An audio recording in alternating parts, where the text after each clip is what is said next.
দাজ্জালের নাম তো আপনারা শুনেছেন, ভয়ঙ্কর ডেঞ্জারাস একটা ক্যারেক্টার।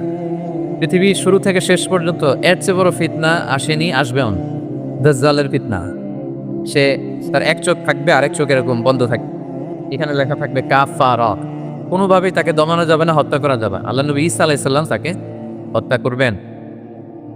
তো যে ব্যক্তি সূরা কাহাফ তেলাওয়াত করবে, সূরা কাহাফের প্রথম 10 আয়াত বিশেষ করে মুখস্থ রাখবে, আল্লাহ তাআলা আসিনা মিন ফিতনাতিদ দাজ্জাল, দাজ্জালের ফিতনা থেকে তাকে বাঁচাবে। দাজ্জাল আমাদেরকে যে সমস্ত জিনিস দিয়ে ফিতনায় ফেলবে, ওই ফিতনাগুলোর সলিউশন আল্লাহ তাআলা সূরা কাহাফের ভিতরে রেখে দিয়েছেন।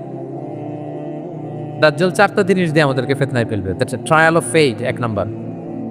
ঈমানের পরীক্ষা সে আমাদেরকে ফেলবে, আমাদের বিশ্বাস নিয়ে ছিনিমিনি খেলবে সে। এটার সলিউশন আছে সূরা কাহাফ, আমি বলবো আস্তে আস্তে। 2 নম্বরে দাজ্জাল আমাদেরকে ফিতনায় ফেলবে, দ্য ট্রায়াল অফ ওয়েলথ, সম্পদ দিয়ে সে আমাদেরকে ফিতনায় ফেলবে। 3 number the trial of knowledge, জ্ঞান দিয়ে সে আমাদেরকে ফিতনায় ফেলবে। 4 number the trial of power, ক্ষমতা দিয়ে সে আমাদেরকে ফিতনায় ফেলবে। দাজ্জাল 4টা জিনিস দিয়ে আমাদেরকে পরীক্ষায় ফেলবে। কয়টা? 1 হচ্ছে ইমানি পরীক্ষা, 2 হচ্ছে সম্পদ দিয়ে পরীক্ষা, 3 হচ্ছে জ্ঞান দিয়ে পরীক্ষা, 4 হচ্ছে ক্ষমতা দিয়ে পরীক্ষা। সে ইমানের পরীক্ষায় আমাদেরকে ফেলবে। সে এসে বলবে আমি তোমার রব, এবং এটা প্রমাণ করার জন্য যা যা দরকার আল্লাহ তাআলা তাকে সব দিবেন, সে সব করতে পারবে। সে বলবে আমি তোমার রব। যদি বিশ্বাস না হয়, তোমার বাবাকে যদি জীবিত করে বিশ্বাস করবে, অনেকে বলবে হ্যাঁ আমার আব্বাকে জীবিত করে দেখান, তো তার বাবাকে ঠিকই সে জীবিত করে ফেলবে। আসলে শয়তান তার বাবার সুরাত নিয়ে সামনে দাঁড়ায়, আরে তাই তো, এটাই তো আমার বাবা, এটাই তো আমার দাদা। মানুষ ফিতনায় পড়ে যাবে, ইমানের ফিতনায়। সে ভাববে আসলে এটাই বিদায় আমার রব, এবং তাকে এত ক্ষমতা দেওয়া হবে, তার ডান দিকে থাকবে জান্নাত, বা দিকে জাহান্নাম।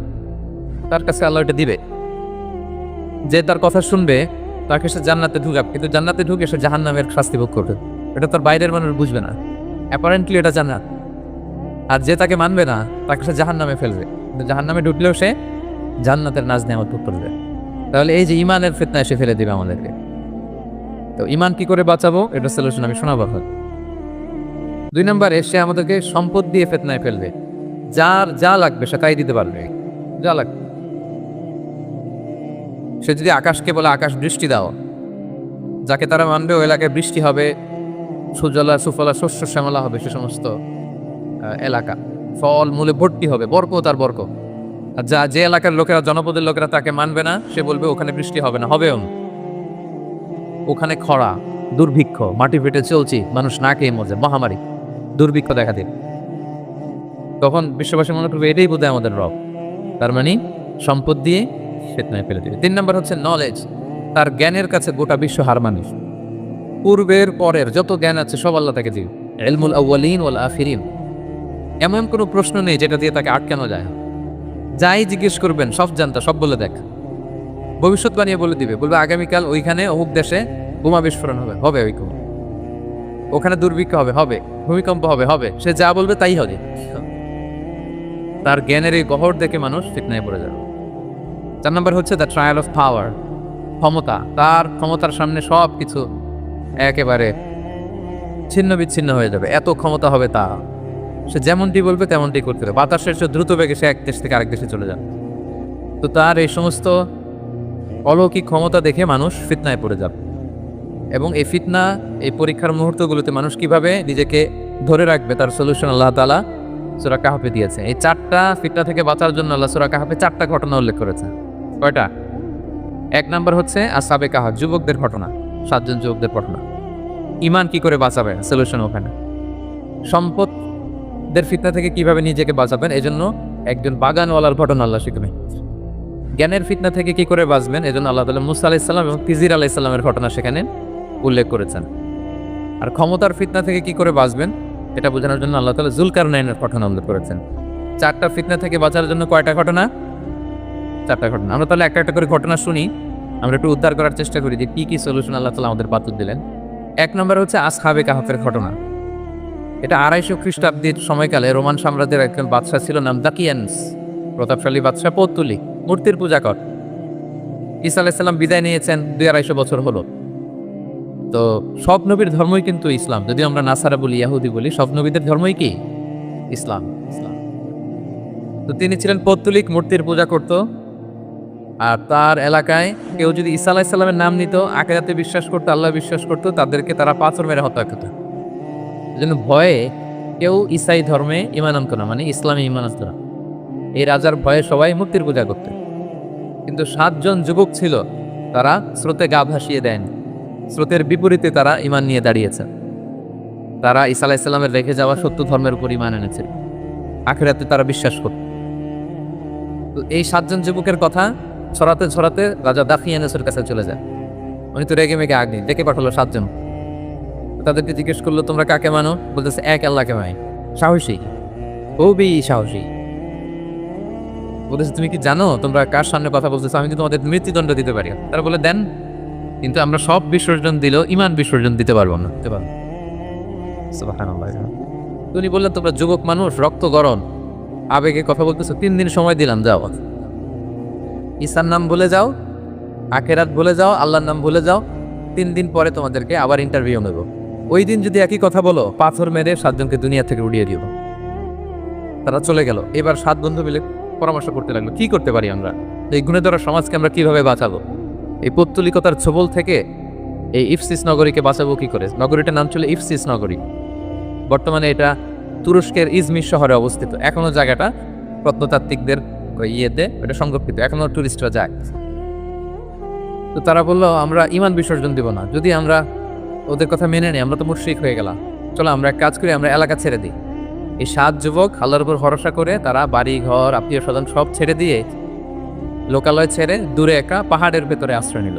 পাহাড়ের ভেতরে একটা গুহা ছিল, এই গুহা কি আরবিতে বলে আল কাহার। কি বলে? এই সূরার নাম কি?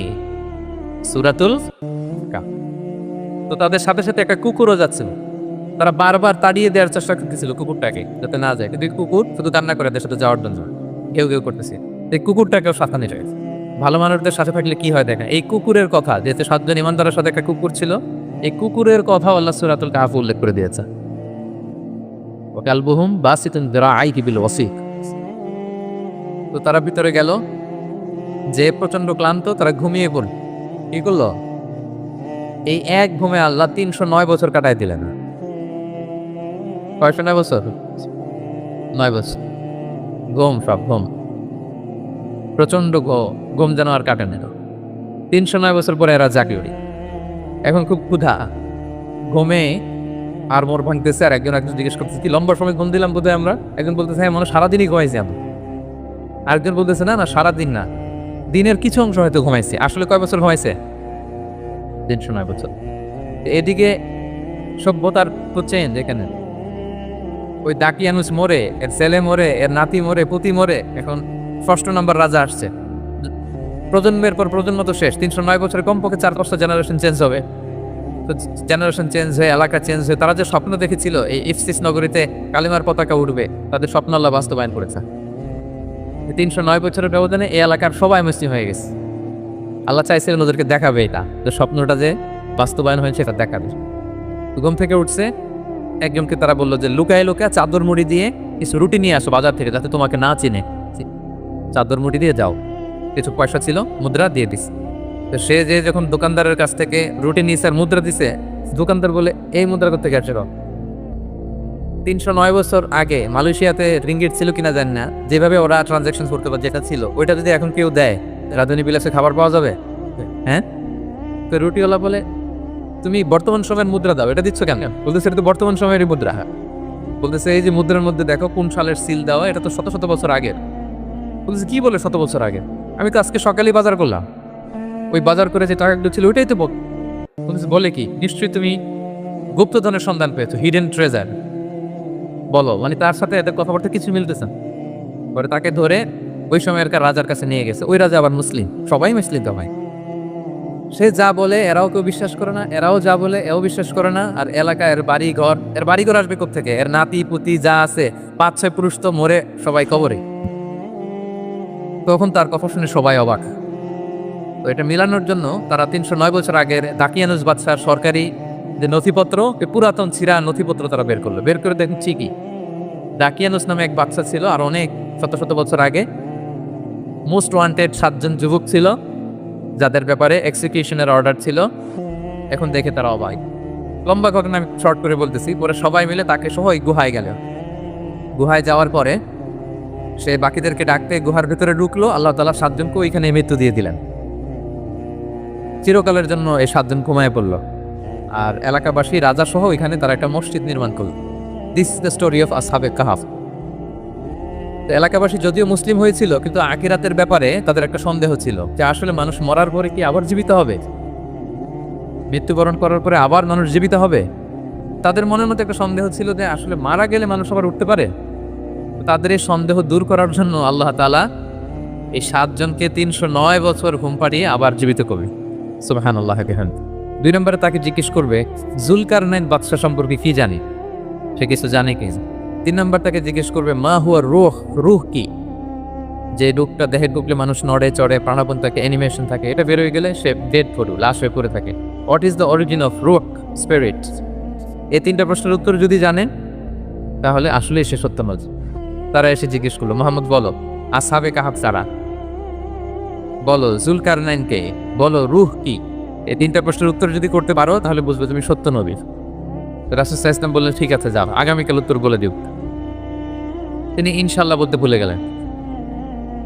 রাসূল সাল্লাল্লাহু আলাইহি ওয়াসাল্লামের ধারণা ছিল প্রতিদিনই তো জিব্রাইল কোরআনের আয়াত নিয়ে আসে, তো তারই ধারাবাহিকতায় আগামীকাল আসবে, আমি জিজ্ঞেস করে নিব এই 3টা প্রশ্নের উত্তর। তারপরের দিন সবাই এসে হাজির, কিন্তু জিব্রাইল আলাইহিস সালাম আসেনি। রাসূল সাল্লাল্লাহু আলাইহি ওয়াসাল্লাম একটু বিব্রতকর পরিস্থিতিতে বললেন।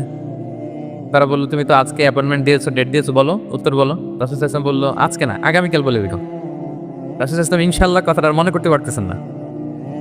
এরপরের দিনও তারা এসে হাজির, থেকে রাসূল সাল্লাল্লাহু আলাইহি ওয়াসাল্লাম উত্তর দিতে পারতেছেন না। তারপরের দিন এভাবে পিছাচ্ছেন, রাসূল সাল্লাল্লাহু আলাইহি ওয়াসাল্লাম ডেট দিচ্ছেন, এভাবে 1 দিন 2 দিন 3 দিন না 15 দিন। কয়দিন? এদিকে তো এই প্রশ্নের উত্তর জানার জন্য এখন 1 জন 2 জন আসে না, দলে বলে কাফিররা আসে, কারণ রাসূল সাল্লাল্লাহু আলাইহি ওয়াসাল্লামকে এখানে অপমান করা যাচ্ছে, ছোট করা যাচ্ছে, হেয় করা যাচ্ছে। তারা এসে হাসাহাসি করে। আবু বকর, ওমর রাদিয়াল্লাহু আনহুকে বলে দেখো তোমরা না বলছো সত্য নবী, উনি সত্য নবী হলে তো প্রথম দিন উত্তর দিয়ে দিতে পারতো, পারে না কেন? এটা থেকে বোঝা যাচ্ছে তিনি আসলে মিথ্যাবাদী। 15 দিন রাসূল সাল্লাল্লাহু আলাইহি ওয়াসাল্লামের জন্য এত বিব্রতকর পরিস্থিতি আর ছিল না। 15 দিন পর আল্লাহ তাআলা আয়াত নাযিল করলেন ওয়ালা তাকুলান্না বিশাইইন ইন্নী ফাইলুম যালিকা গাদা ইল্লা আইয়াশা আল্লাহ। অর্থাৎ হে নবী, ভবিষ্যতের কোনো কাজে যখন ওয়াদা দিবেন, কমিটমেন্ট করবেন, আপনি আইয়াশা আল্লাহ মানে ইনশাআল্লাহ বলা ছাড়া কখনো দিবেন না। রাসূল সাল্লাল্লাহু আলাইহি ওয়াসাল্লামকে শিক্ষা দেওয়ার মধ্য দিয়ে বেসিক্যালি আল্লাহ তাআলা গোটা মুসলিম উম্মাহকে শিক্ষা দিলেন, আমাদেরকে শিক্ষা দিলেন, যাতে আমরা ভবিষ্যতের কাজে আগে ইনশাআল্লাহ বলি। রাসূল সাল্লাল্লাহু আলাইহি ওয়াসাল্লাম লেসিসা পেলেন। এরপর আল্লাহ তাআলা উত্তর জানিয়ে দিলেন আম হাসিবিতা আন্না আসহাবাল কাহফি ওয়ার রহিমি কানু মিন আয়াতিনা আজাবা। টানা 2 পৃষ্ঠা উত্তর দিলেন আসহাবুল কাহফ কারা। তাওরাত, জাবুর, ইনজিলে কোথাও এত বিস্তারিত উত্তর নেই আসহাবে কাহফের ব্যাপারে। আল্লাহ তাআলা আল কাহাফ, সূরাতুল কাহাফ নামে গুহাবাসীদের নামে একটা সূরা দিলেন, বিস্তারিত 2 পৃষ্ঠায় বর্ণনা করলেন তারা কারা। কুরাইশরা তো তাআজ্জব বনে গেল, ঘটনা মুহাম্মদের উত্তর কিভাবে জানো? সে তো কারো কাছে পড়ে নাই, লেখে নাই, এই দেশের বাইরেও কোথাও যায় নাই। দ্বিতীয় প্রশ্ন ছিল জুলকারনাইনকে। আল্লাহ আয়াত নাযিল করলেন ওয়াসআলুনাকা আন যিলকারনাইন কুল সাআতলু আলাইকুম মিনহু যিকরা। টানা আল্লাহ তাআলা প্রায় 1.5 পৃষ্ঠা, 1 পৃষ্ঠারও বেশি জুলকারনাইনের ঘটনা শোনালেন। আর রূহের কথা শোনালেন সূরা আল ইসরাতে ওয়াসআলুনাকা আনির রূহ কুলির রূহু মিন আমরি রাব্বি ওয়া মা উতিতুম মিনাল ইলমি ইল্লা কালিলা। রূহ এটা আল্লাহর স্পেশাল একটা অর্ডার, আল্লাহর আদেশে এটা ঢুকে আল্লাহর আদেশে বের হয়, এটা কেউ ছুঁতে পারে না, ধরতে পারে না, দেখতে পারে না, এটা আল্লাহর পক্ষ থেকে একটা মিরাকল। 3টা প্রশ্নের উত্তর যখন আল্লাহ তাআলা দিয়ে দিলেন, রাসূল সাল্লাল্লাহু আলাইহি ওয়াসাল্লাম তাদেরকে সাবলীল ভাষায় শুনিয়ে দিলেন। তারা অবাক হয়ে গেল। এইটা হচ্ছে সূরাতুল কাহাফ নাজিল হওয়ার প্রেক্ষাপট। এরকম একটা সিচুয়েশনে নবুয়তির 5ম বছরে আল্লাহ তাআলা এই সূরাটা নাজিল করেছেন। 2 নাম্বার হচ্ছে the conflict between believers and disbelievers it's universal. সত্য মিথ্যার লড়াই এটা চিরন্তন, আজীবন থাকবে। এটা ওনাদেরও ছিল, এখনো আমাদের লড়াই করে যেতে হচ্ছে, আমাদের ভবিষ্যৎ প্রজন্ম করবে। এই লড়াইটা আমরা করে যেতে চাই। কি বলে এটা? হ্যাঁ, থামা যাবে না? আমরা থামতে আসি নাই, আমরা এই লড়াইটা করে যাবা, আমরা সত্যের কথা বলেই যাবা ইনশাআল্লাহ। বলেন ইনশাআল্লাহ। 3 নাম্বার হচ্ছে যে লেসনটা আমরা পাই, অনেকগুলো লেসন, আমি খুব প্রেসাইজ দিয়ে বলতেছি। যুবকরা চাইলে একটা সমাজকে পাল্টে দিতে পারে। এই পৃথিবীতে যত বড় বড় বিপ্লব হয়েছে এগুলো যুবকরা এনেছে। তারা হচ্ছে সভ্যতা গড়ার কারিগর। আসহাবে কাহাফ আমাদের এই সময়ের নওজওয়ানদের জন্য প্রেরণা, তারা আমাদের জন্য প্রেরণার বাতিঘর। তারা যেমনি ইমানকে রক্ষা করেছে, আমাদের যুবকরা চাইলেও তাদের ইমানি চেতনা দিয়ে, স্পিরিট দিয়ে সমাজটাকে পাল্টে দিতে পারে। কি বলেন? এখানে বেশিরভাগই তো যুবক। হ্যাঁ, গুড সার্কেলে থাকবেন তো আপনারা, সত্যের পক্ষে সবাই থাকবেন তো, আল্লাহ তাআলা কবুল করুন। আচ্ছা, এবার 2য় নাম্বার ছিল সম্পদের ফিতনা, কিভাবে বাঁচবেন। আসহাবে কাহাফের পরে সূরা কাহাফে আল্লাহ তাআলা একজন বাগানওয়ালার ঘটনা বলেছে। দুজন বন্ধু, একজন একটু গরিব, সে বিশ্বাসী, আরেকজন ধনী, সে অবিশ্বাসী। তাকে আল্লাহ তাআলা বিশাল বড় খেজুরের বাগান আর আঙ্গুরের বাগান দিয়েছেন, বিশাল অনেক বড় বিজনেস ম্যাগনেট। তো এই সম্পদের অহংকার সে করত। সে প্রায় তার গরিব বন্ধুকে বলতো যে তোর চেয়ে আমার সম্পদও বেশি, সন্তানও বেশি, জনবল বেশি, লোকবল বেশি, অর্থবল বেশি, সব বেশি। অহংকারে তার পা মাটিতে পড়তো না। আর সে আখিরাতে অবিশ্বাস করত এবং সে বলতো যে এই সম্পদ আমারে বাঁচাবে, চিরকাল আমাকে স্মরণীয় করে রাখবে, এই সম্পদ কোনোদিন যাবে না। অনেক বড় বড় ধনীরা আছে, তারা এরকম মনে করে যে আমি এত বড় সিআইপি, হ্যাঁ, আমি এত বড় বিজনেস ম্যাগনেট, এই দিন বোধহয় আর চেঞ্জ হতে পারে না, আমার আজীবনই বোধহয় এত পাওয়ার থাকবে, এত সম্পদ থাকবে। এটা ভুল ধারণা। এটা কি ভুল ধারণা? এই যে তুরস্কে দুর্ভিক্ষ হইল না, আপনারা দেখছেন না যে অনেক সম্পদের মালিক বাড়ি ঘর ভেঙে রাস্তার ফকির।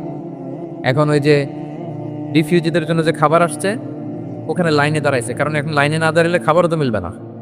1000 কোটি টাকার মালিক ছিল, ভেঙে চুরে সব শেষ। এখন রিলিফের নেওয়ার জন্য দুস্থদের কাতারে ওখানে দাঁড়াইছে, কারণ দাঁড়াইলেই কিছু খাবার পাওয়া যাবে, খিচুড়ি পাওয়া যাবে, তা নাহলে তো খাবারটাও মিলবে না। এই যে বঙ্গবাজারে আগুন লাগলো আমাদের বাংলাদেশে, 20টা-25টা দোকান ছিল অনেকের যাদের অন্যান্য বিজনেস আছে তারা হয়তো সার্ভাইভ করতে পারতেছে, কিন্তু এমন অনেক ব্যবসায়ী ছিল সব শেষ, জ্বলে পুড়ে, তার টাকা পয়সা পুঁজি স্বপ্ন সব শেষ। তো ধনীকে গরিব বানাতে আল্লাহর 1 সেকেন্ডও লাগে। ওই বিশাল প্রাসাদ থেকে টেনে ভাঙ্গা থালা হাতে দিয়ে রাস্তায় নামাইতে আল্লাহ কয় সেকেন্ড লাগে বলেন তো? 1 সেকেন্ডও লাগে না। সো এই লেসনটা কিন্তু আমাদের নিতে হবে। এবং ওই ব্যক্তির নসিবে তাই ঘটেছিল। সে যখন অহংকার করতেছিল, আল্লাহ তাআলা আকাশ থেকে ওসমান একটা আগুন পাঠালো। ওই আগুনে সে তার আঙ্গুরের বাগান, তার খেজুরের বাগান, বিশাল মাইলকে মাইল এই বাগান জ্বালিয়ে পরে মুহূর্তের মধ্যে সারকার করেছে। এবং মুহূর্তের মধ্যে সে পথের ভিখারি, ফকির। এই ঘটনাটা এনে আল্লাহ তাআলা সম্পদশালীদেরকে রিমাইন্ডার দিলেন যে এই সম্পদের ফিতনায় তোমরা পড়ে যেও না। আমরা সম্পদশালী হলে বাস্তবতা অনেক সময় ভুলে যাই। সূরাতুল হুমাযাতে আল্লাহ তাআলা বলেন, ইয়াহসাবু আন্না মালাহু আখলাদা। সম্পদশালীরা মনে করে এই সম্পদ আমাকে চিরকাল বাঁচিয়ে রাখবে, চিরকাল বোধহয় এই সম্পদ আমার হাতে থাকবে না। এটা হাতের ময়লা, আজ আছে কাল নাই, যে কোনো সময় চলে যেতে পারে। এটা হচ্ছে ম্যাটেরিয়ালিস্টিক আউটলুক, বস্তুবাদী চিন্তা থেকে এই আমাদের ধনী ভাইদের এই সমস্যাটা হয়। ভোগবাদী চিন্তার প্রভাব আর কি। সম্পদ যখন হাতে থাকে ধরাকে সরাজ্ঞান করে, মনে করে যে সবই আমার কন্ট্রোলে। না, আপনারে ওই গরিবের কাতারে আনতে, ওই রিলিফের সম্পদ নেওয়ার জন্য ওই লাইনে দাঁড় করাইতে আল্লাহর 1 সেকেন্ডও লাগে না। এটা খেয়াল রাখতে হবে। আমরা যখন প্রাইভেট কারে চড়ি, মাঝে মাঝে অনেকে এসে হাত পাতে, এদেরকে ছোট করা যাবে না।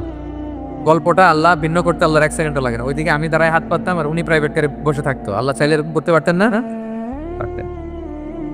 সেখান থেকে আমাদের জন্য শিক্ষা হচ্ছে সম্পদ এটা ক্ষণস্থায়ী, আজ আছে কাল নাই। এটা ক্ষণস্থায়ী, এটাকে এভারলাস্টিং মনে করা যাবে না। এভারলাস্টিং হচ্ছে আখিরাত। ওয়ালাল আখিরাতু খায়রুল লাকা মিনাল উলা। আখিরাত তোমার জন্য দুনিয়ার চেয়ে শ্রেষ্ঠ।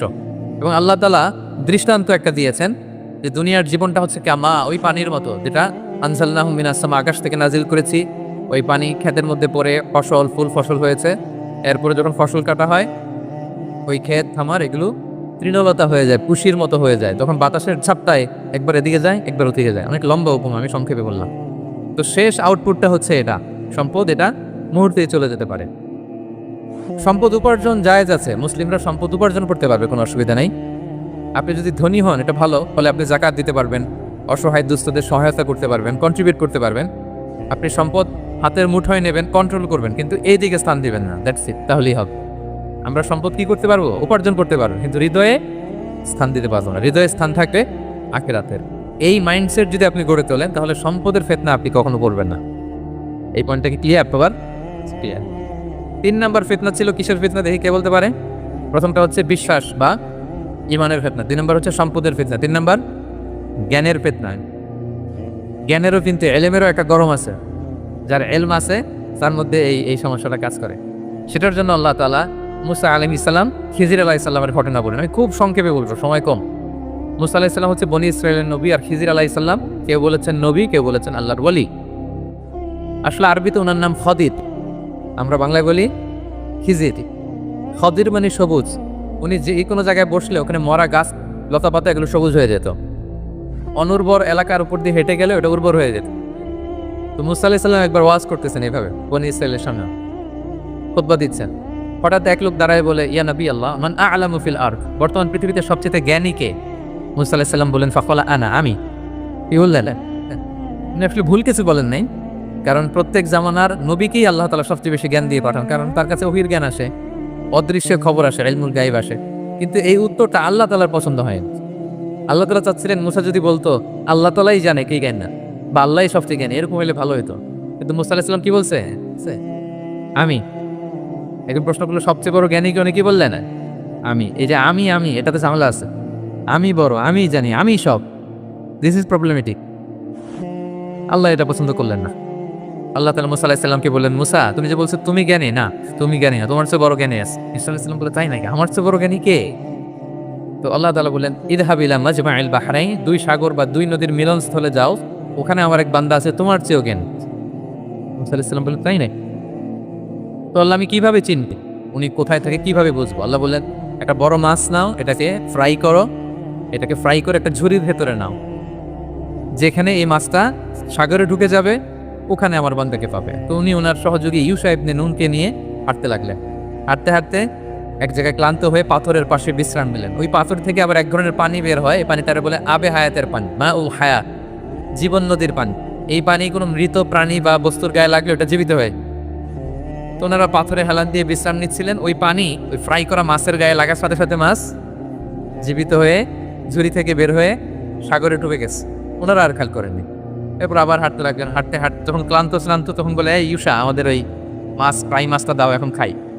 ঝুড়ি খুলে দেখে মাছ নাই। মাছ গেল কোথায়? তখন ইউশা বললো, হয়তো আমরা যে পাথরের ওখানে বিশ্রাম নিয়েছিলাম ওখানে আমরা ওইখানে হারাই ফেলছি, চলো চলো, আরে ওইদিকে তো যাইতে হবে আমাদের। উনি গেলেন, যে দেখে মাছ যে জীবিত হয়ে বালুর এদিকে নড়াচড়া করতে করতে সাগরে ঢুকে গেছে, ওখানে দাগ আছে। মুসা আলাইহিস সালাম ঢুকলেন সুরঙ্গ, ঢুকে দেখে চাদর গায়ে দিয়ে এক লোক শুয়ে আছে। সালাম দিলেন, আসসালামু আলাইকুম। ওই লোক চাদর আর সরায় না, ভিতর থেকে বলতেছে, ওয়ালাইকুম আসসালাম। তো চাদরের ভিতর থেকে উনি বলে, মানে তুমি কে? মুসা আলাইহিস সালাম বললেন, আনা মুসা, আমি মুসা। উনি বলেন, মুসা বনি ইসরায়েলের মুসা? বললেন, হ্যাঁ। কেন এসেছো? এবার চাদর খুললেন, বলতেছে, আপনার কাছ থেকে কিছু শিখতে আসছি। আল্লাহ বলছে আপনি নাকি সবচেয়ে বড় জ্ঞানী। আমি ভুল করে বলে ফেলছিলাম আমি। আল্লাহ বলছেন যে আপনি নাকি জ্ঞান। বলতেছে, না, তুমি আমার জ্ঞান নিতে পারবে না, ওই ধৈর্য শক্তি তোমার নাই। মুসা আলাইহিস সালাম বললেন যে আপনি যে কোনো শর্তে আমাকে একটু রাখেন কয়েকদিন, আপনার সাথে আমি রাজি। বললেন, না তুমি পারবা না। মুসা আলাইহিস সালাম জোর করতে লাগলেন। অবশেষে খিদির আলাইহিস সালাম রাজি হলেন। বললেন, শর্ত হচ্ছে আমি যাই করি আর না করি আমাকে কোনো প্রশ্ন করা যাবে না। মুসা আলাইহিস সালাম বললেন, ওকে। সফর শুরু হোক। সামনে নদী, এক লোক তাদের নৌকা দিয়ে নদী পার করাই দিল। নদী পারাপারের পর খিজির আলাইহিস সালাম লাঠি দিয়ে নৌকার তলাটা ছিদ্র করে দিল। মুসা আলাইহিস সালাম বললেন, ইন্নালিল্লাহ, এটা আপনি কি করলেন? ওরা আমাদেরকে নদী পার করে দিল, আর যে ভাড়াটা আসছিল এটাও নিল না, আমাদেরকে সম্মান দেখালো, আপনি নৌকা ছিদ্র করে দিলেন। খিজির আলাইহিস সালাম বলছে, এই যে আমি বলছিলাম না তুমি ধৈর্য ধারণ করতে পারবো না, যাও তোমার রাস্তায়, তুমি আমার রাস্তায় নিও। মুসা আলাইহিস সালাম আবার ক্ষমা চাচ্ছেন যে আপনি আমার ক্ষমা করেন, আমি তো ভুলে গেছি, আর প্রশ্ন করবে না। চলতে লাগলেন। হঠাৎ বাচ্চারা খেলতেছে, এক বাচ্চাকে ধরে হত্যা করলেন খিজির আলাইহিস সালাম। এবার তো মুসা আলাইহিস সালাম রেগে গেছে, আপনি করলেনটা কি? নিষ্পাপ ফুলের মতো শিশুকে হত্যা করলেন। খিজির আলাইহিস সালাম বলে, এই যে আমি জানতাম যে তুমি ধৈর্য ধারণ করতে পারবে না, তোমার রাস্তা এক, আমার রাস্তা এক, যাও। এবার মুসা আলাইহিস সালাম করজোড়ে ফিরতেছে যে this is the last chance, একটা ফাইনাল চান্স দেন, একটা সুযোগ দেন, আর আমি প্রশ্ন করবো, এটাই লাস্ট। বললেন, ওকে ঠিক আছে। হাঁটতে হাঁটতে এক ইহুদি বসতির সামনে যে হাজির, দুজনই খুব ক্ষুধার্ত, খাবার চাইলো, এরা আবার কি খাবার দিল না। তো খিজির আলাইহিস সালাম বললেন, ঠিক আছে, খাবার যেটা দিচ্ছিলাম আমরা চলে যাই। যাওয়ার পথে দেখতেছে এই এলাকার একটা দেয়াল ভেঙে পড়ে যাবে। উনি বলেন, মুসা চলো এটা ঠিক করে দেই। দুইজন মিলে প্রচন্ড ক্ষুধায় এটা সেটা এনে দেয়ালটা তৈরি করতেছে। মুসা আলাইহিস সালাম তো এমনি রাগী, পেটে আবার ক্ষুধা, আবার বলছে কিছু বলাও যাবেন। তিনি এবার আর প্রশ্ন করেন, বলতেছে ওরা এত কিপটামি করলো আর আপনি এটা করে দিলেন, আপনি তো চাইলে এটা টাকা নিতে পারতেন, পারিশ্রমিক নিতে পারতেন চাইলে। এই কথা বলার পর খিজির আলাইহিস সালাম বলেন, হাযা ফিরাকু বাইনি ওয়া বাইনি, এখানেই তোমার আর আমার সেপারেশন, আর সামনে আগানো যাবে, তোমার কোনো ধৈর্যই নাই। তো এতটুকু তোমাকে আমি বলি যে আমি একটাও আল্লাহর আদেশ ছাড়া করি নাই, আল্লাহর আদেশে আমি করেছি। কি? এক নম্বর হচ্ছে ওই যে আমাদের ভাড়া নিতে চাইলো না, আমাদেরকে পার করে দিল, নৌকাটা ছিদ্র করেছি কারণ এই এলাকায় কি জালিম বাদশা আছে, সে নৌকা পেলেই গরিব মাঝিদের নৌকা সিজ করে নিয়ে যায়।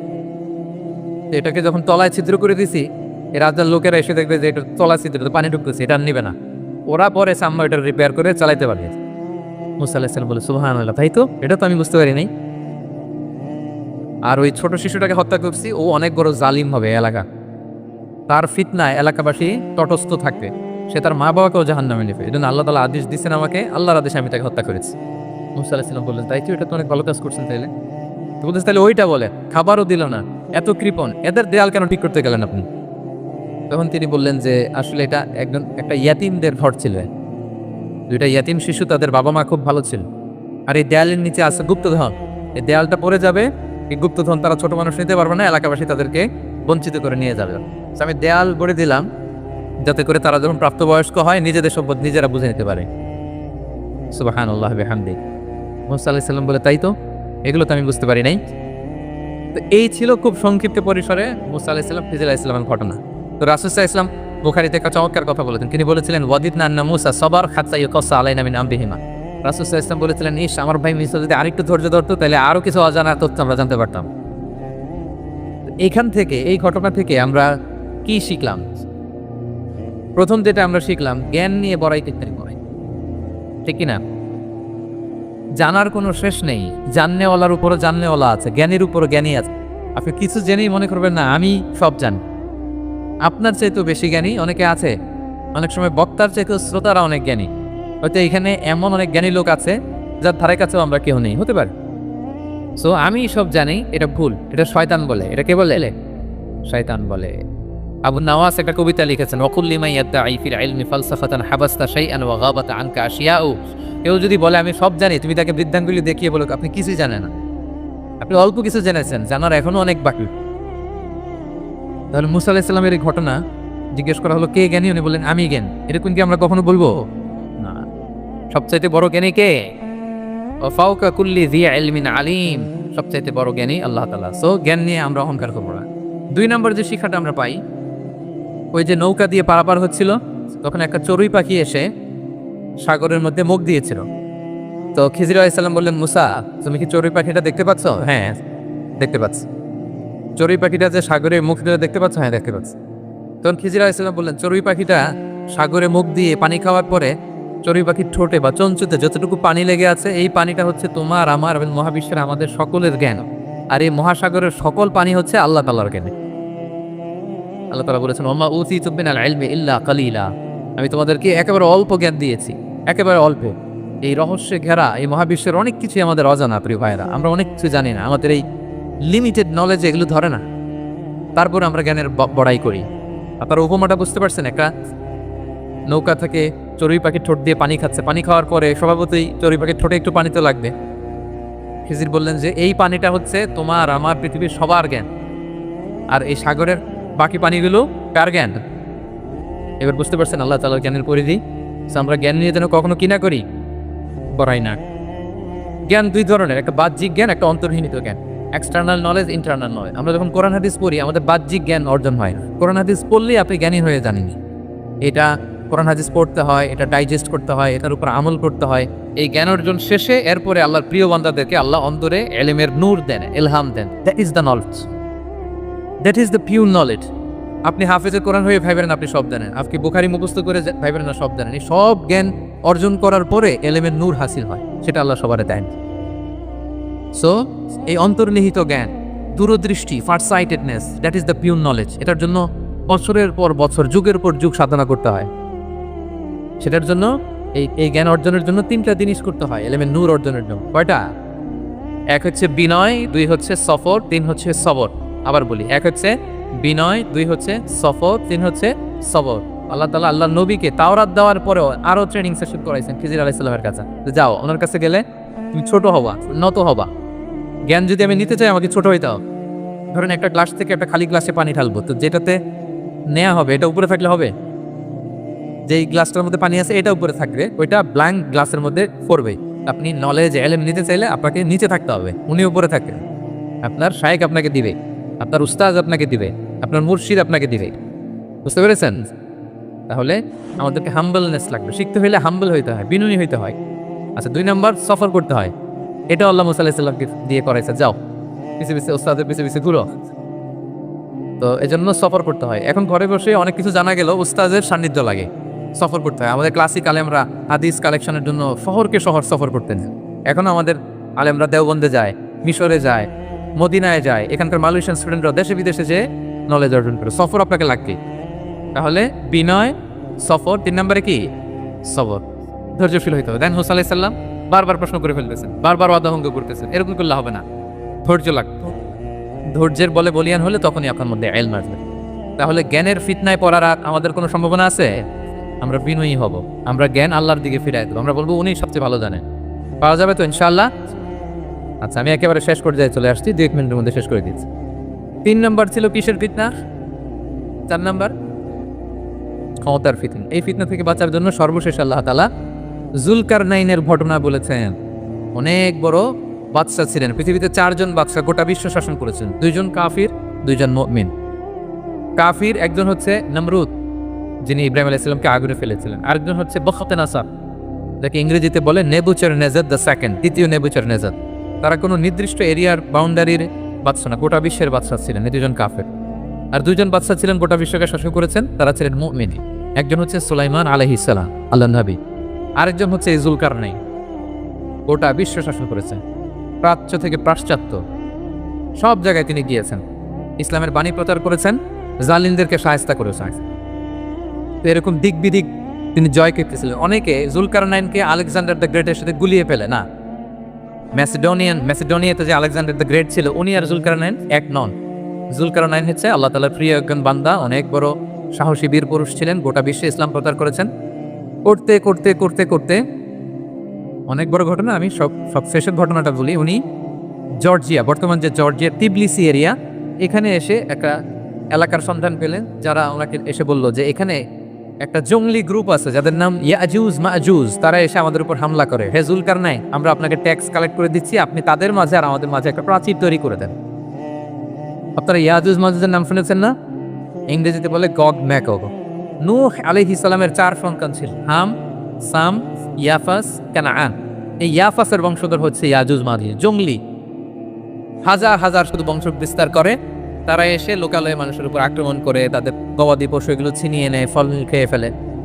তো যুলকারনাইন বাদশার কাছে যখন বিচার দেওয়া হলো, উনি বললেন ঠিক আছে, তোমাদের ট্যাক্স দেওয়া লাগবে না, তোমরা শারীরিক পরিশ্রম করে আমাকে সাহায্য করো। তো উনি বর্তমানে হচ্ছে এক পাশে কৃষ্ণ সাগর, ব্ল্যাক সি, আরেকদিকে কাস্পিয়ান হ্রদ বা কাস্পিয়ান সাগর, এর মাঝখানে 1200 কিলোমিটার লম্বা মাউন্টেন রেঞ্জ, পাহাড়ি এরিয়া। আপনারা গুগলে দেখেন, এইখানে 2 পাহাড়ের মাঝখানে ফাঁকা জায়গায় তিনি বড় বড় লোহার পাত প্রথিত করলেন, গেড়ে দিলেন। এরপরে তামা, সীসা গালিয়ে বিশাল একটা ওয়াল তৈরি করলেন।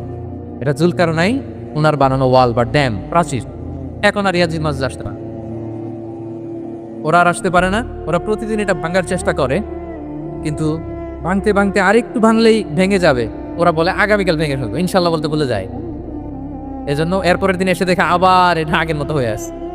কিয়ামতের আগ দিয়ে ওদের মধ্যে এই ইনশাআল্লাহর প্রেরণা আসবে।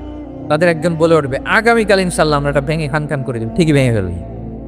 তখন তারা ভেঙে চুরে কোটি কোটি ইয়াজুজ মাজুজের দল এসে হামলে পড়বে। সামনে পড়বে তাবারিয়া সাগর, এক দল এসে তাবারিয়া সাগর এমন ভাবে খাবে, এই দল যাওয়ার পরে আরেক দল এসে এখানে যে সাগরে যে পানি ছিল এটা কল্পনাই করতে পারো। তারা পৃথিবীতে ফিতনা ফাসাদ করবে। ঈসা আলাইহিস সালাম তখন আসবেন, দোয়া করবে আল্লাহ তাআলার কাছে, মুমিনরা একটা মহামারী দিবে আল্লাহ তাআলা ইয়াজুজ মাজুজের মধ্যে, ওরা মরে যাবে সব। এরপর বিশাল এক পাখি এসে তাদেরকে আল্লাহর মর্জি মাফিক এমন এক জায়গায় ফেলে আসবে, কেউ জানবে না। তো তারা যে পচে গলে মাটির সাথে মিশেছিল, এই গলিত লাশ থেকে মাটি খুব উর্বর হয়ে যাবে। এরপর আল্লাহ তাআলা পৃথিবীতে বারাকা দিবেন, কিছু রোপণ করলে তাড়াতাড়ি ফুলে ফেপে বড় বড় ফলমূল হচ্ছে। তো এটা কিয়ামতের আলামতের অন্য কোনো আলোচনায় হতো আমরা বলবো। তো যুলকারনাইন তিনি বিশাল এখানে প্রাচীর তৈরি করে দিয়েছিলেন, এবং প্রাচীর তৈরি করে দিয়ে তাদেরকে বলেছিলেন যে যতদিন আল্লাহ তাআলা চাইবেন এটা থাকবে, এবং যেদিন আল্লাহ তাআলার আদেশ আসবে এটা ভেঙে খান খান হয়ে যাবে। তার মানে দেখেন, এত পাওয়ারফুল, এত শক্তিশালী, এত ক্ষমতাধর হওয়ার পরেও তিনি তার ক্ষমতাকে কার দিকে ফিরিয়ে দিয়েছেন? যে আল্লাহ যতদিন চাইবে এই প্রাচীর টিকে থাকবে, যেদিনই আল্লাহ তাআলার আদেশ আসবে এই প্রাচীর ভেঙে খান খান হয়ে যাবে। সাহাবীদের মধ্যে সবচেয়ে সুরেলা গলার সাহাবী ছিলেন আবু মুসা আল-আশআরী রাদিয়াল্লাহু তাআলা আনহু। একদিন তিনি আবু মুসাকে বলেন, আবু মুসা, তুমি যে রাতে তেলাওয়াত করো আমি কিন্তু শুনি। ইয়া রাসূলুল্লাহ, আপনি কি করে শুনেন? আমার বাড়ি কই, আপনি থাকেন কই? বলছে, গত রাতে তুমি সূরা কাহফ তেলাওয়াত করছো না? বলছে, জি করছি তো। আপনি কিভাবে শুনলেন? বলতেছে, তোমার ঘরের পাশ দিয়ে যাচ্ছিলাম, এত সুন্দর করে তুমি তেলাওয়াত করতেছো আবু মুসা, লাকাদ উতীতা মিজমারান মিন মাযামিরি আলি দাউদ। আল্লাহ তাআলা দাউদ আলাইহিস সালামের গলায় যে সুরের ঝংকার দিয়েছেন, আমার সাহাবীদের মধ্যে আল্লাহ তোমার গলায় ওই সুরের ঝংকার ঢুকাইয়া দিয়েছে। বলেন, বিশ্বনবীর কাছ থেকে যখন উনি এটা শুনছেন আর কেমন লাগছিল?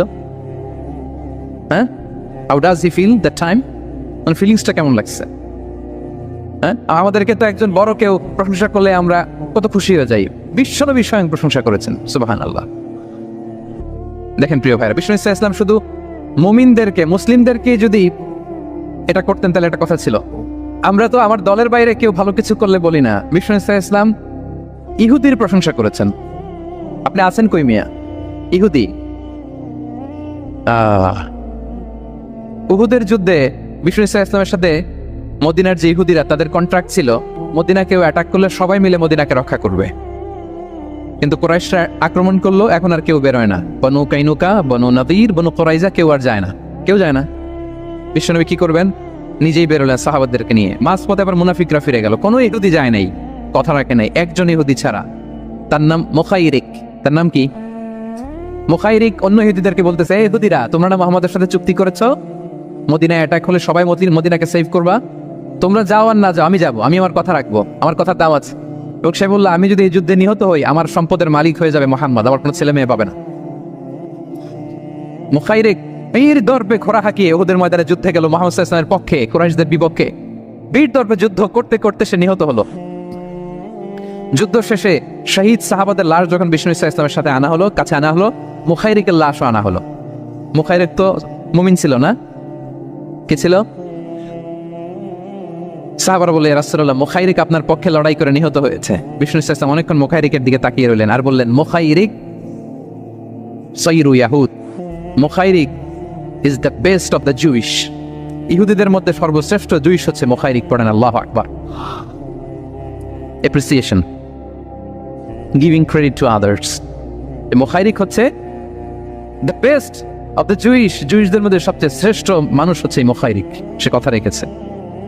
চিন্তা করেন, অমুসলিম, ইহুদি, তারপরেও তার যে ভালো গুণ এটা স্বীকার করতে বিশ্বনবী কার্পণ্যবোধ করেন, ক্রেডিট দিতে কোনো দেরি করেন। তাহলে এই যে অ্যাডমায়ার করি না আমরা, কাউকে প্রেস করি না, প্রশংসা করি না, এটা বাজে অভ্যাস। এটা থেকে আমাদের বেরিয়ে আসতে, ভালো করলে ভালোকে ভালো বলবেন, সাদাকে কালোকে, ভালোকে মন্দকে বলবেন, অ্যাপ্রিসিয়েট করবেন। আপনার ছেলে একটা ভালো কাজ করেছে, অ্যাপ্রিসিয়েট করেন, বলেন যে মাশাআল্লাহ তুমি সুন্দর কাজ করছো। একটা সূরা মুখস্থ করছে, ঠিক আছে তোমাকে বাইরে আউটিং এ নিয়ে যাবো, ওখানে আমরা ডাইনিং করবো। হ্যাঁ, ভাবি সুন্দর করে একটা কিছু রান্না করছে, অ্যাপ্রিসিয়েট করবেন। আজকে কি সব ভাবির পক্ষে হয়ে যাচ্ছে নাকি ভাবিদের পক্ষে? ঘুরে ফিরে ভাবিদের পক্ষে চলে যাচ্ছে কথাবার্তা বেশি। এটা বাস্তবতা। আপনার স্ত্রী যদি আপনার জন্য ভালো কিছু রান্না করে, ভালো লাগলে আপনি বলবেন যে খুব ভালো হয়েছে আজকে রান্নাটা। অনেকে আছে যে তার ওয়াইফ অনেক চমৎকার করে রান্না করছে, কিন্তু সে কোনোদিন মুখ খুলে কিছু বলে না। এরকম আছে না নাই? এমনটা করবেন না। এবং অনেক হাজব্যান্ড হয়তো স্ত্রীর জন্য অনেক কিছু করে, গিফট এনে দেয়, অনেক স্ট্রাগল করে, অনেক কিছু করে, কিন্তু স্ত্রী মুখ ফুটে হাজব্যান্ডকে বলে না। এটা বলবেন, মুখ ফুটে বলবেন আজকে থেকে, এপ্রিসিয়েট করবেন, ভালো দেখলে এটা ভালো বলবেন, ক্রেডিট দিবেন। আমার ক্যাপটাউনের ভাইরা, পারা যাবে? কয়টা গেল? 1 নম্বরে, 2 নম্বরে মুচকে আসে, 3 নম্বরে, 4 নম্বরে অ্যাপ্রিসিয়েশন। আচ্ছা, 5 নম্বরে, 5 নাম্বার হচ্ছে কল্যাণ কামনা করা, অন্যের ওয়েল উইশিং, অন্যের কল্যাণ কামনা করা সবসময়, থাকলেও, সামনে থাকলেও, না থাকলেও কল্যাণ কামনা করা। অনেকে সামনে সামনে অনেক ভালো, ভাই আপনি যে কত ভালো মানুষ, আপনার ছাড়া আমার চলেই না, আপনি মানে অনেক ভালো, এই এলাকায় আপনার মতো ভালো মানুষ আর নাই।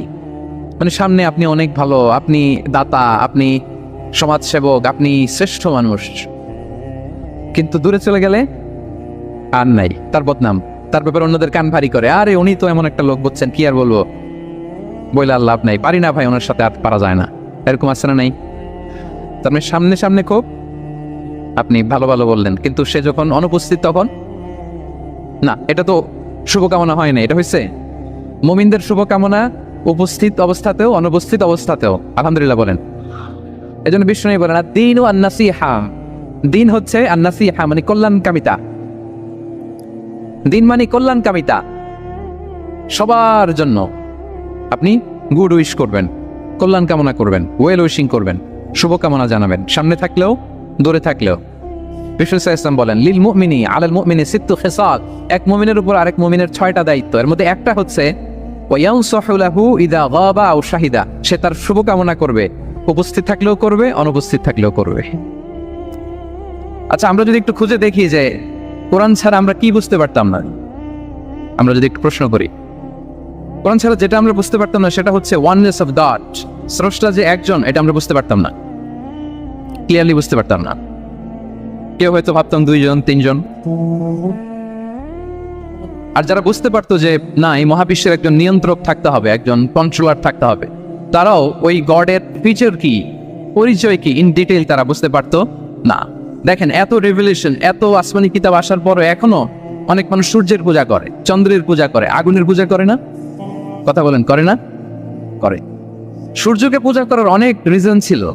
আমি ভেবে দেখেছি যে সূর্যকে মানুষ কেন পূজা করতে, এর কারণ বাহ্যিক দৃষ্টিতে সূর্যই সবচেয়ে শক্তিশালী। সূর্যের চেয়ে শক্তিশালী কিছু আর পৃথিবীতে দেখা যায় না। আর সূর্যের আলো ছাড়া পৃথিবীতে কেউ বাঁচেও না। মানুষের যে হার্ট অ্যাটাক করে, স্ট্রোক করে, বা আমাদের মুরব্বীদের অনেকের যে পায়ে ব্যথা, কোমরে ব্যথা, এটা কিন্তু রাতে বেশি হয়, জানেন? রাতের সাথে রোগের একটা সম্পর্ক আছে, কারণ রাতের বেলায় সূর্যের আলো নাই, ফলে মানুষ অসুস্থ হয় বেশি। এই কারণে প্রাচীনকাল থেকে মানুষ সূর্যের পূজা করত। আল্লাহ নবী ইব্রাহিম আলাইহিস সালাম, উনিও প্রথমে ভেবেছিলেন তারাই কি আমার রব, চাঁদই কি আমার রব, সূর্যই কি আমার রব। ভাবতে ভাবতে তিনি মহাসত্যের সন্ধান পেয়েছেন।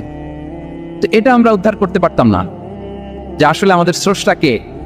আর আমাদের মধ্যে যারা চিন্তাশীল, তারা হয়তো আমরা ভেবে একটা কুল কিনারা করতে পারতাম যে না, একজন স্রষ্টা থাকতেই হয়, না থাকলে কেমন করে হয়, কেউ না কেউ আছেন। কিন্তু তিনি যে ক্ষমাশীল, অনেক পাপ করে ক্ষমা চাইলে যে তিনি ক্ষমা করে দেয়, এটা আমাদের জানা থাকতো না, ঠিক কিনা?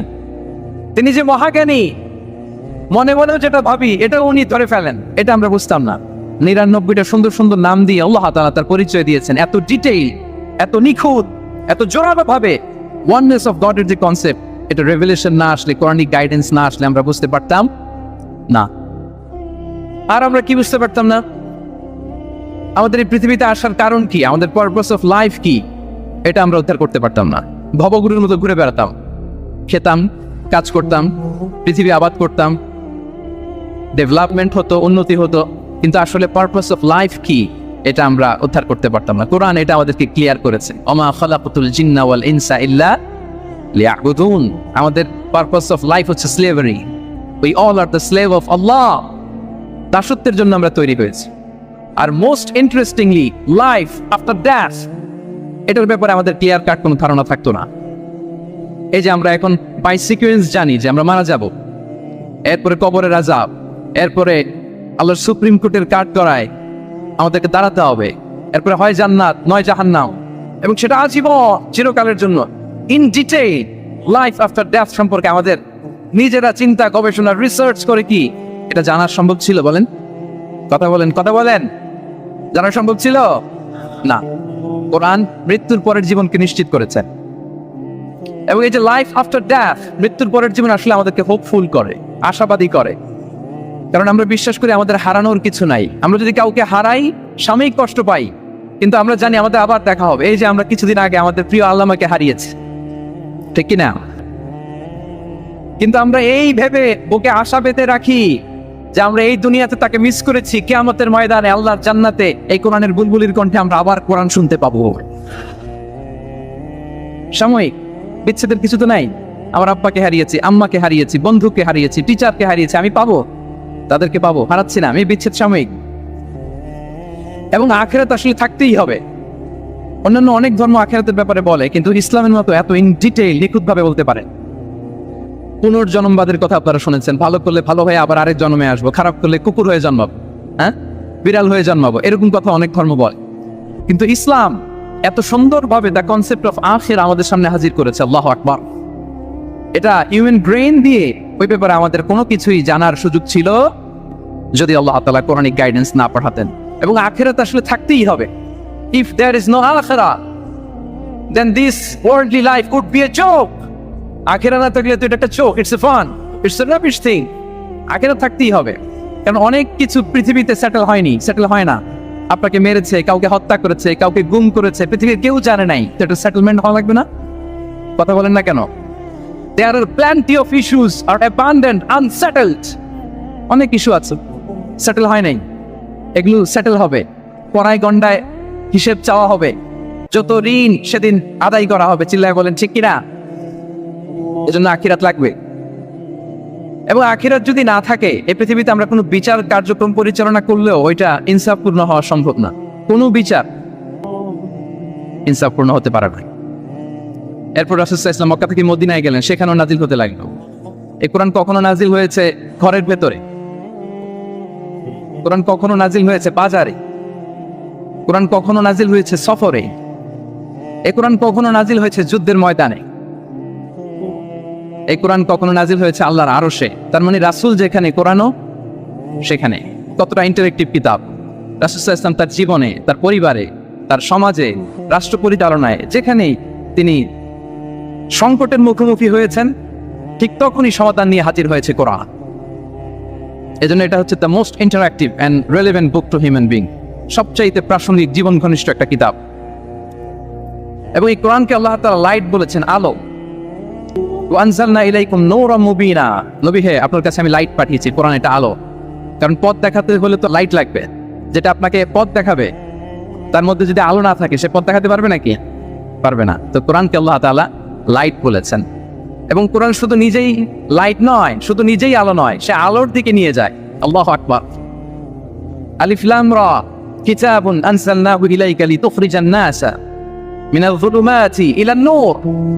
I have revealed this book unto you, O Muhammad, in order to lead the mankind out of darknesses into the light.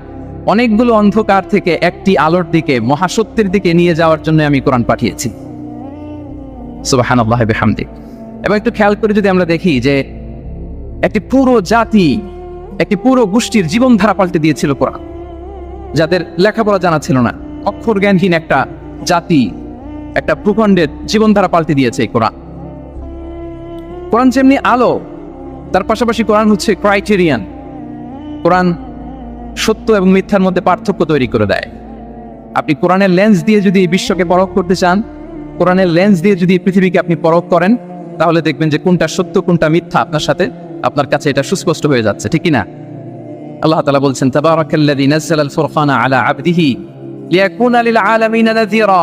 Furqan বলেছেন আল্লাহ তাআলা কোরআনকে এখানে। The criterion, it differentiates between right and রং।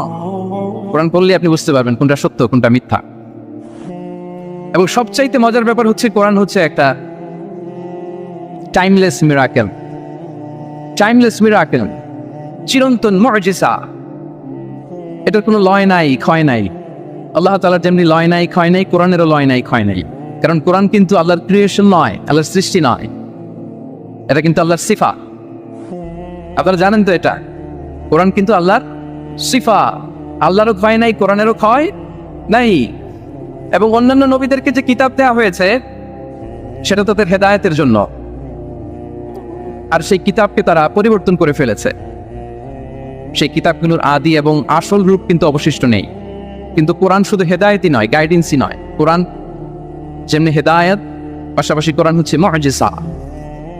কোরআনের আছে সংখ্যাতাত্ত্বিক মুজিজা, ভাষা শৈলীর মুজিজা, সায়েন্টিফিক মিরাকেল, মহাবিশ্বের মহাবিশ্বয় মহাগ্রন্থ আল কুরআন আল কারীম অপরিবর্তনীয়।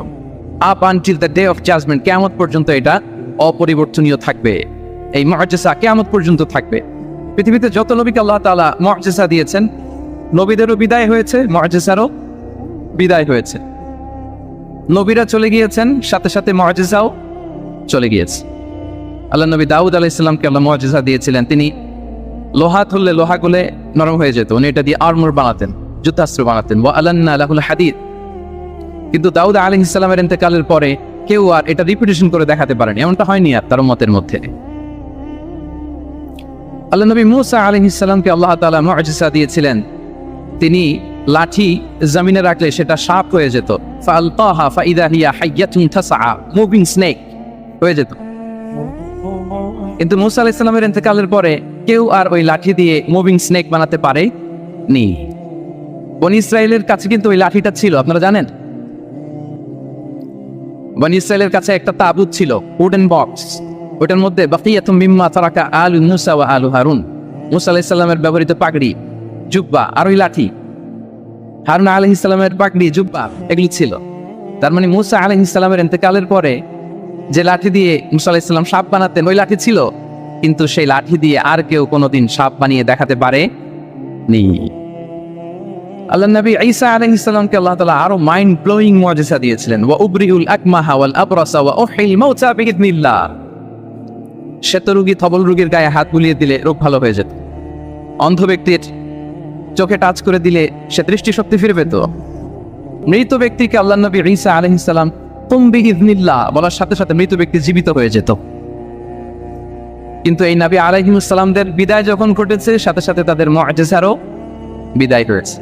কিন্তু বিশ্বনবী সাল্লাল্লাহু আলাইহি ওয়াসাল্লামের উপর নাজিল হওয়া এই মহাবিশ্বের মহাবিশ্বয় মহাগ্রন্থ আল কোরআন, আল্লাহ নবী ইন্তেকাল করেছেন, তিনি আমাদের থেকে বিদায় নিয়েছেন, কিন্তু কোরআন কি বিদায় নিয়েছে? আওয়াজ করে সবাই বলতে হবে, কোরআন কি বিদায় নিয়েছে? কিয়ামত পর্যন্ত থাকবে। বিশ্বনবী সাল্লাল্লাহু আলাইহি ওয়াসাল্লাম একটা আয়াত যেভাবে পড়তেন আমরা ঠিক হুবহু ওইভাবে পড়ি। বিশ্বনবী সাল্লাল্লাহু আলাইহি ওয়াসাল্লাম একটা শব্দ ১৫০০ বছর আগে যেভাবে উচ্চারণ করতেন আমরা ঠিক ওইভাবে করি। এখানে অনেক কারীরা সুন্দর কণ্ঠে কোরআন তেলাওয়াত করেছে না?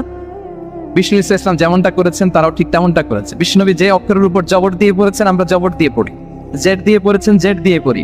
কিয়ামত পর্যন্ত অবিকৃত অবস্থায় কোরআনটা থাকবে। তাই কোরআনটা হচ্ছে টাইমলেস মিরাকেল, চিরন্তন মুআজিজা। নাও দ্য কোশ্চেন অ্যারাইজেস, কেন আমাদের এই কোরআন দরকার? একটু ফিলোসফিক্যাল কথাবার্তা বলি যে এই রেভেলেশনের দরকার কি, কেন আমাদের লাগবে এই কোরআন? কোরআন ছাড়া কি পৃথিবীর সব সমস্যার সমাধান হাজির করা সম্ভব না? এই পৃথিবীর সায়েন্টিস্টরা, ফিলোসোফাররা, জ্ঞানী ব্যক্তিরা অনেক সমস্যার সমাধান করেছে, কিন্তু সব সমস্যার সমাধান হাজির করতে পারে নি। এজন্য আল্লাহ তাআলা যুগে যুগে নবীদের মাধ্যমে আসমানি কিতাব পাঠিয়েছেন, গাইডেন্স পাঠিয়েছেন, রেভেলেশন পাঠিয়েছেন। এবং আল্লাহ তাআলার পাঠানো যত রেভেলেশন গাইডেন্স পৃথিবীতে এসেছে সেগুলো সবচেয়ে লেটেস্ট ভার্সন হচ্ছে কোরআন। সবচেয়ে লেটেস্ট ভার্সন হচ্ছে কোরআন।